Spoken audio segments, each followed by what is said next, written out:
Mathieu, justement, on a parlé de Lucky Luke, on reste dans le monde de la BD, Oui. mais tout autre chose, avec le 3e tome, ça s'appelle Maltempo. Alfred, dites-nous tout, expliquez-nous pour ceux qui ne connaissent pas. Voilà, on parlait de musique, on parlait d'adolescence. Oui. Là, on y est, puisque c'est une BD qui parle justement des premiers émois quand on est adolescent, et aussi de l'amour qu'on peut avoir pour la musique, et du rêve de musique qu'on peut avoir quand on a 15 ans. C'est aussi une BD qui devrait plaire à tous les amoureux d'Italie, puisque ça se passe dans le sud de l'Italie, et c'est quelque part le 3e volet d'une trilogie italienne signée par l'auteur français Alfred, qui est lui-même à moitié italien, et qui a passé toute son enfance et son adolescence l'été en Italie, puisqu'avant ça, il avait signé Come Prima en 2014, primé au Festival d'Angoulême et bientôt adapté au cinéma. Tout de même. Et Senso, qui étaient les 2 premiers récits de sa trilogie italienne. Les couvertures sont magnifiques. Voilà, mais les 3 peuvent se lire de manière indépendante, et c'est quelque part une Italie un peu fantasmée, à la fois solaire et mélancolique, qui se base sur ses souvenirs d'enfance et d'adolescence, et sur son amour du cinéma italien des années 50, 60, 70. Et regardez le soleil de l'Italie, il a tellement bien repris. Très solaire. C'est très, très, très Donnez-moi beau. un peu plus. Mais le pitch alors, donnez-moi un peu plus. Donc Ça raconte Maltempo, c'est une histoire qui se déroule dans un coin paumé du sud de l'Italie. A priori, on se dit tous quel décor de rêve. Et pourtant, le jeune Mimo, 15 ans, il ne rêve que d'une chose, c'est quitter son village natal, parce que le travail y est rare, parce que beaucoup d'habitants préfèrent se tourner vers la mafia ou vers l'extrême droite pour échapper à la misère. Et du coup, quand il y a une occasion unique de quitter son village qui se présente à lui, eh bien Mimo, il veut la saisir à pleine main.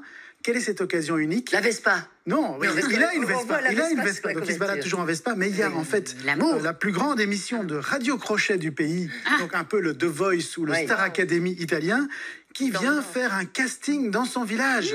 Quelle chance! Et donc, ni une ni deux, il monte sur son scooter, la guitare dans le dos, pour aller chercher ses amis et reconstituer le groupe de rock qu'ils forment ensemble.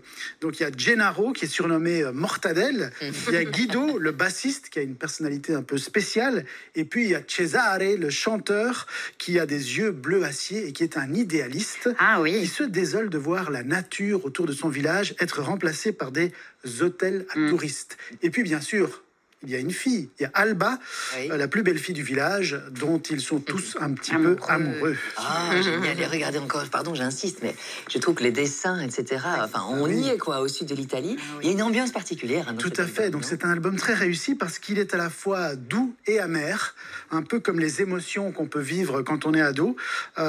Et vraiment, Alfred, il peaufine ses personnages, il peaufine ses ambiances, grâce aussi aux magnifiques couleurs. On a vraiment l'impression de se promener dans les ruelles désertes d'un petit village du sud de l'Italie. Et pourtant, tout n'est pas rose pour autant. C'est ça qui est intéressant dans cet album, c'est que c'est pas seulement une Italie de rêve, c'est aussi un peu l'autre face du rêve italien, un pays où on voit les tracts pour l'extrême droite qui fleurissent, où les chantiers sont sabotés et où il y a quand même pas mal de chômage et de misère. Si je comprends bien, elle vous a plu, quoi, cette BD, non? Oui, on peut pas résister au charme d'une comédie dramatique italienne comme celle-là. Beaucoup de tendresse, beaucoup d'émotion, beaucoup d'humour.